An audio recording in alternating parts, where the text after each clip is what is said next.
I feel like we should start with Logan Mailloux getting drafted 31st overall by the Montreal Canadiens, which Right when I was like losing it there like 10 seconds ago, I just saw a thing where like 2 days ago Logan Mailloux was taking live questions from reporters, and I didn't even know that. I so for those who don't know, Logan Mailloux, to put it lightly, in a little trouble because he was soliciting. Well, he was showing pictures of himself having sexual relations with a girl who did not consent to these pictures and did not consent to him sharing these pictures to his teammates in Sweden over this past year. I was it Tuesday or Wednesday he renounced himself from the draft where he Yeah. said, "Don't take me. Like actually nobody please no one take me. I am not ready. This is not my thing. Don't draft me." And Marc Bergevin said, "That sounds like a player for us. He represents the Montreal Canadiens." And not only drafted him when he was asked not to be drafted him in the first round. Yeah. Yeah, I think Bergevin's thought process was like they're gonna take him in the second round, so let's take him now. Which like I don't know what he thought was gonna happen. I don't know like where people are like, oh, this guy's gonna, oh, man. And I know they're not gonna do the Mitchell Miller thing because they're not gonna renounce it because they're fucking Montreal. They're some scums, dude. They're not gonna do that. They're gonna keep him. What did they say in their? Let me pull that up. Yeah, if you want to read the statement that they I just released. remember saying like we will provide this man with all the things he needs to mature. I'm like, dude, like you don't a guy like that. He said he'll mature himself. Like this guy could be the most what do you call it, remorseful guy ever. Which first of all, I don't think he is because he said like multiple times like he's just like victim blaming the whole situation. Oh, dude, it's even if this guy is the most like remorseful guy ever, like it still doesn't change the fact that he said, "Don't draft me. I need time to work on myself." It's Yeah, I feel like he did like a bunch of bad things. The one good thing he did is telling teams not to draft him, and then boom, Montreal 31st pick.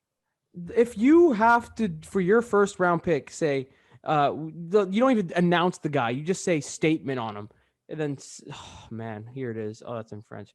We are making a commitment to accompany Logan on his journey. They're talking about it as if he's coming back for like an injury, bro. Dude, oh fuck this team. Oh So Like it was Canada's team up until the draft. yeah, it was Canada's team for like a month, dude. No one, anyone who's a fan of any other team hates Montreal, dude. Like you like watching their fans be like you like watching their fans and stuff because they're like really into it, and like if they're playing like Montreal Boston, you cheer for Montreal, right? Mm-hmm. But still, it's just like you don't like them. No one really likes Montreal outside of Montreal, you know. I'm talking about the team, not the city, but like no one really likes Montreal. You don't want to you never want to support them unless it's Boston or a team you hate or something, right?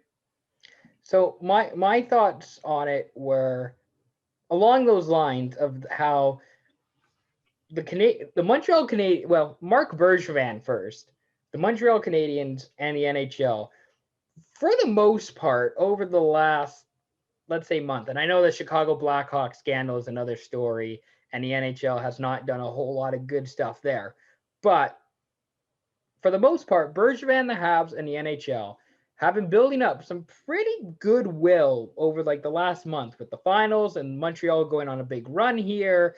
The NHL just had the expansion draft this past week, which I thought was a fun event as well.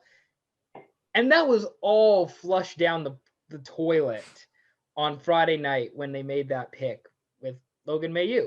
And the worst part is obviously the individual involved who is now being brought up, and now her life is impacted by this as well, because now everybody's talking about,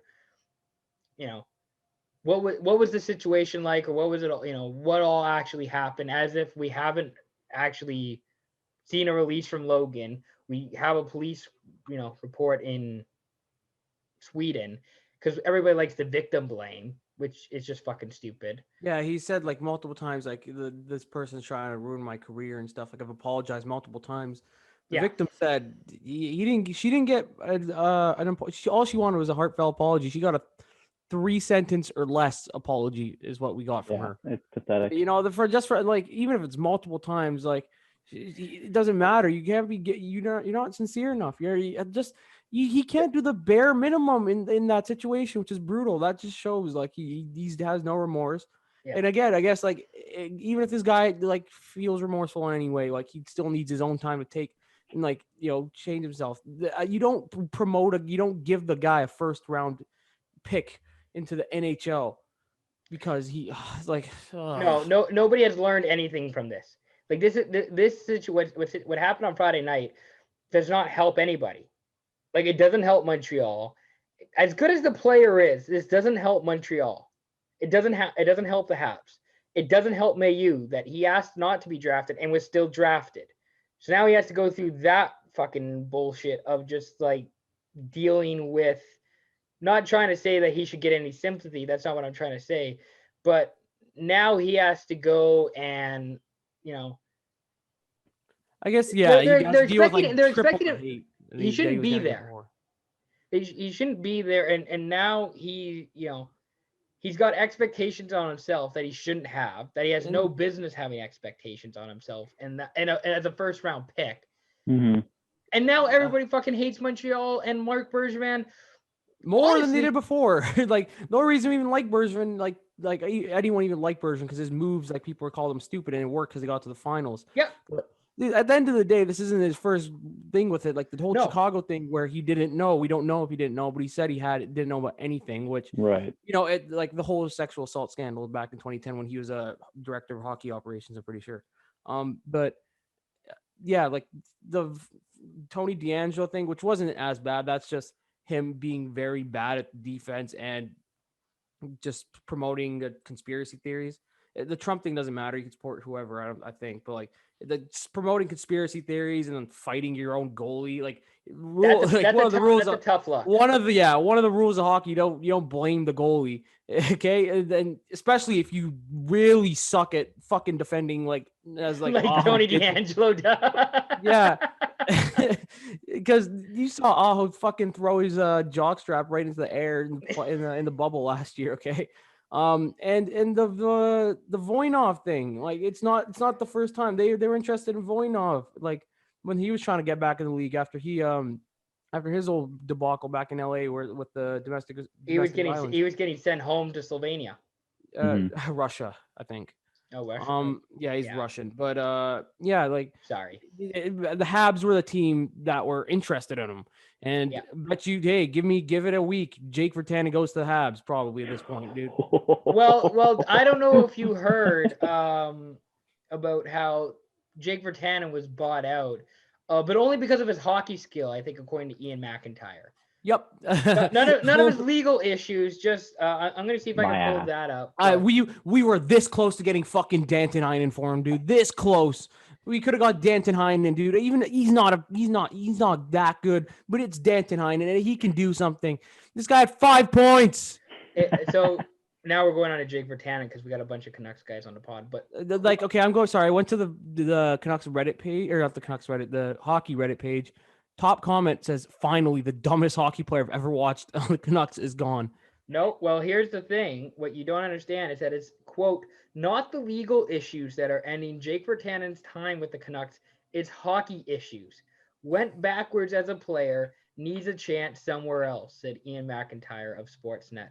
And I'm sorry, but that's not right. That's false. That is wrong. That is wrong. Even if there's, I guess, the only thing I can see is like that whole case is pending, like it hasn't, but like, you know, like oh my God, that's an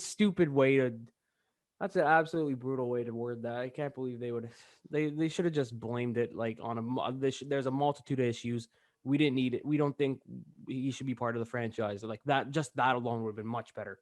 Honestly, like he did not. It's brutal. I didn't even know that. That's actually brutal. So bad. So altogether, to try and wrap a bow on all of this bullshit that we've seen, be smarter. Do your research. Like, don't give people second chances who don't deserve second chances. There's no reason to be drafting Logan Mailloux. there's no reason to give Jake Virtanen a second chance. He passed on Ehlers. Good on Ehlers, not him. Did we also pass on like Nylander and Yes. Berg, was it? I remember, what's the scouting report from 2014? I just remember, I Needs to think work it on was his skating. in 2014. Let me pull this up. He was compared to, so what's this guy? The Canucks Army, June 2014. Jake Virtanen, very close comparable, is Kyle Beach. Oh, Ehlers yes, there we go. That's has a a name higher I ceiling. recognize. Because Yeah. first round pick Kyle Beach really worked out well in the NHL as well. Yeah. Oh, yeah. And that was in 2014. That was in like 2 years ago or something. That was June 18th. That was a week before he's getting drafted. Hell yeah. And what else did he say? He said Ehlers has a higher ceiling, higher floor, less chance of busting, and most likely a far better career. And arguably, that guy is the best winger on a Canadian team right now. Like it's He's brutal. so good. He's so good. He's so good at hockey. That guy is sick. But yeah, I'm happy those guys, or at least Jake's off a team. I think it's Russia for him or Montreal. Hot take.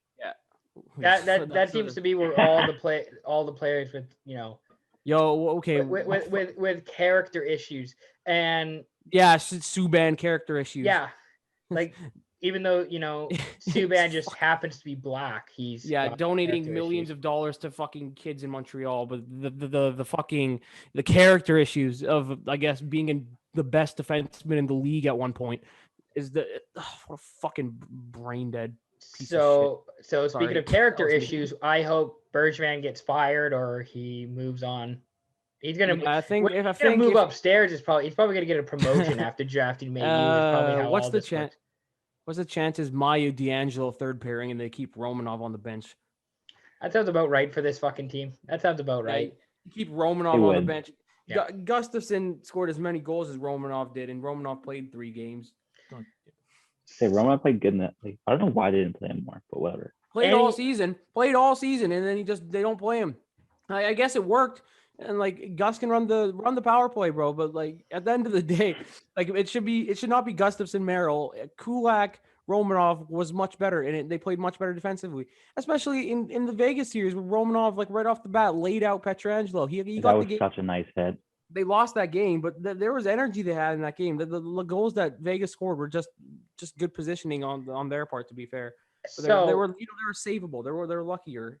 So just again, going back to what we were just, any final thoughts on Mailloux, the Habs, the Blackhawks pulling the really cool PR stunt at the very end? Yeah, that was nice too. That was perfect. Blackhawks right after that too. You get oh yes, dude. Fuck them too. Any final? I listen. Fuck the Habs. Fuck the Blackhawks. Patty Kane's good though. Patty Kane good. Is he? That one. Is Patrick Kane good? Yeah. Also, the league I think deserves some credit or some blame for all this that's gone on, because Gary Bettman is just like, yeah, they're allowed to draft whoever they want. It's like, no, I get that, but like you should. I think that the league should allow you to renounce your rights. I think after this, they can't have the stupid like you can say it, but like you're not. You really if you're eligible, you can get drafted. Yeah, you're eligible and you say it already. You can't do it. Just shut up, dude. Yeah.